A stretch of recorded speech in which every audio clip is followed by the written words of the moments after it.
Bonjour à tous, j'espère que vous allez bien, je suis ravie de vous retrouver pour une nouvelle vidéo.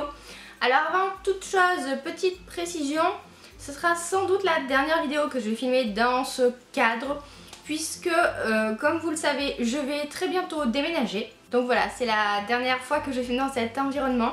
Et aussi, attendez-vous à ne pas avoir de vidéo pendant au moins 3 semaines. Je déménage dans à peu près 2 semaines et... voilà, le temps de tout réinstaller, en espérant aussi qu'internet fonctionne tout de suite, tout ça, donc bon. Donc je ne vous promets pas de vidéo d'ici au moins 3 semaines, si c'est pas un mois.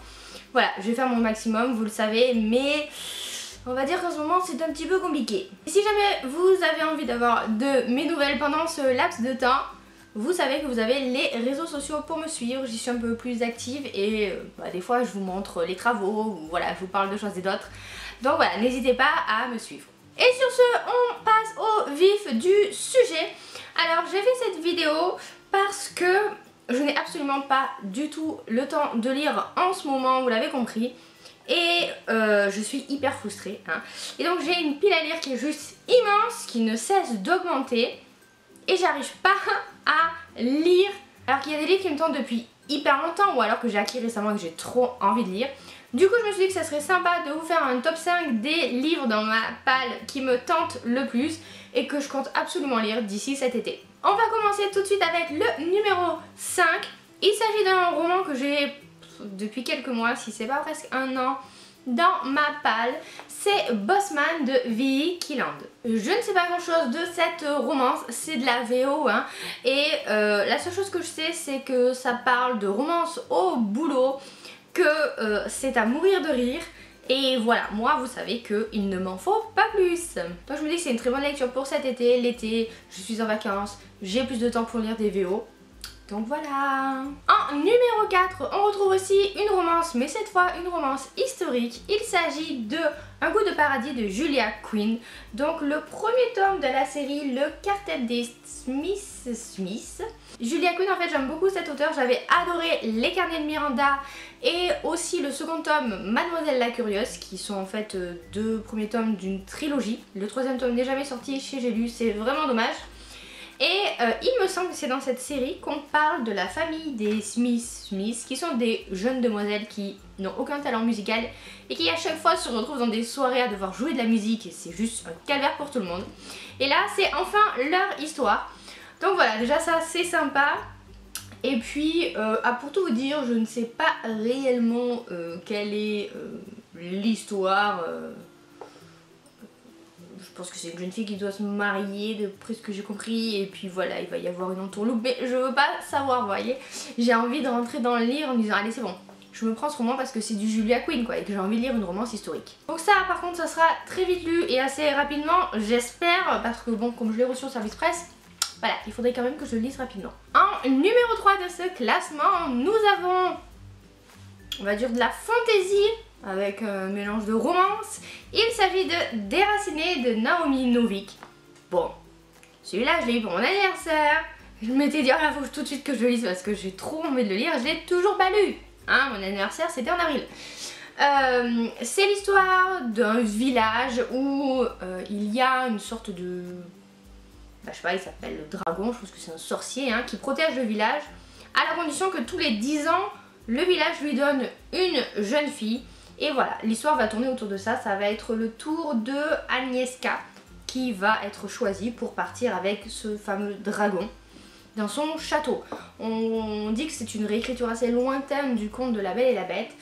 Voilà, je vous en ai déjà parlé quand je l'avais eu dans un book haul. Et j'ai trop envie de le lire, voilà. En numéro 2, on a une parution toute récente. Je ne pouvais pas passer à côté, vous ne l'avez même pas encore vu dans un book haul, puisqu'il s'agit de Shade of Magic, le premier tome de cette série, Shade of Magic de V.E. Schwab. V.E. Schwab, j'en ai vraiment beaucoup entendu parler. J'en avais entendu parler pour la première fois sur la chaîne de Fairy Neverland à propos de Vicious, et une de nos modératrices, Penny, a aussi lu Vicious et a juste adoré. Du coup, c'est une auteure en fait qui, voilà, m'intrigue quand même pas mal. Mais il paraît qu'en VO, son niveau d'écriture n'est pas spécialement évident. Donc bon, on était un petit peu frustrés, nous les Françaises. Et là, savoir que Lumen a sorti ce tome-ci, c'est juste trop bien. C'est de la fantasy young adulte. Ça parle de mondes parallèles, plusieurs Londres en fait qui vont se superposer. Et voilà, il y a un mec, je crois, qui peut voyager entre tous ces univers-là. Et voilà, j'ai eu su quel était le résumé exact, mais j'ai un petit peu oublié entre temps parce que c'est pas simple à suivre en fait cette histoire, et j'ai pas envie en fait maintenant de retourner à fond dans ce résumé là. Voilà, j'ai juste trop envie de découvrir ce roman et je voulais vous montrer les débuts de chapitres qui sont juste trop jolis quoi. Comme le derrière quoi, la quatrième de couverture, même le dos, je le trouve très joli. Je préférais quand même la couve VO, mais celle-ci reste quand même, on va dire, très belle quoi. Donc voilà, franchement, Lumen, c'est juste génial d'avoir sorti ce bouquin. Il y a tellement de romans de Lumen en fait que j'ai dans ma pile à lire et qu'il faut que je lise que ça en devient presque un scandale quoi. Et en numéro 1, nous avons the best of the best, c'est-à-dire que en mai est sorti ce roman, mais juste après est sorti le tome 3 de La Passe Miroir, qu'il a fallu faire un choix. Et évidemment La Passe Miroir l'a emporté, mais de justesse, puisque depuis je crève d'envie de lire le tome 2 de Six of Crows. Vous savez que j'avais adoré le premier roman de cette trilogie de Leigh Bardugo. Voilà, c'était une très grosse surprise, une très bonne révélation.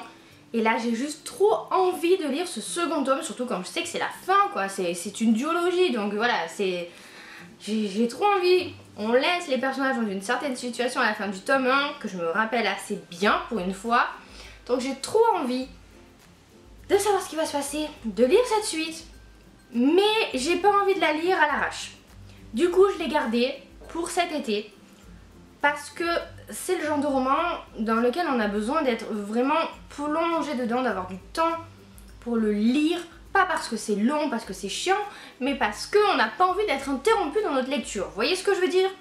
Et ça c'est tout à fait le cas. J'ai trop envie de retrouver cet univers complètement hyper bien fait, avec des personnages tous plus barrés les uns que les autres.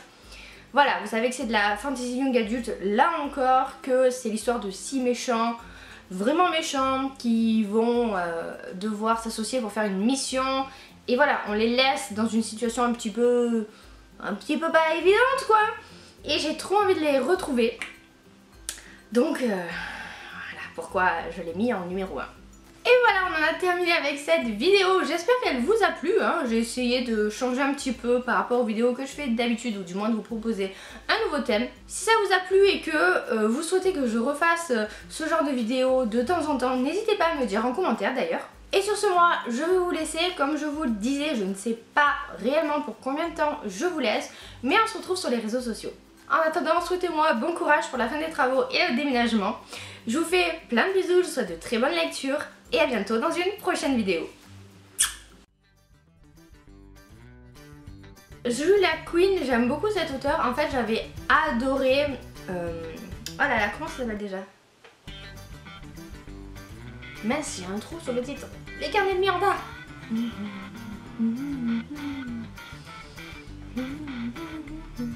C'est-il pas possible de filmer les fenêtres fermées? Tout ça parce qu'il y en a un, il tourne sa pelouse juste quand je dois filmer quoi. Mais c'est juste un calvaire d'avoir les bouquins dans les mains et de pas pouvoir les lire. Bon, ben maintenant il va falloir commencer les cartons. Allez, on y va.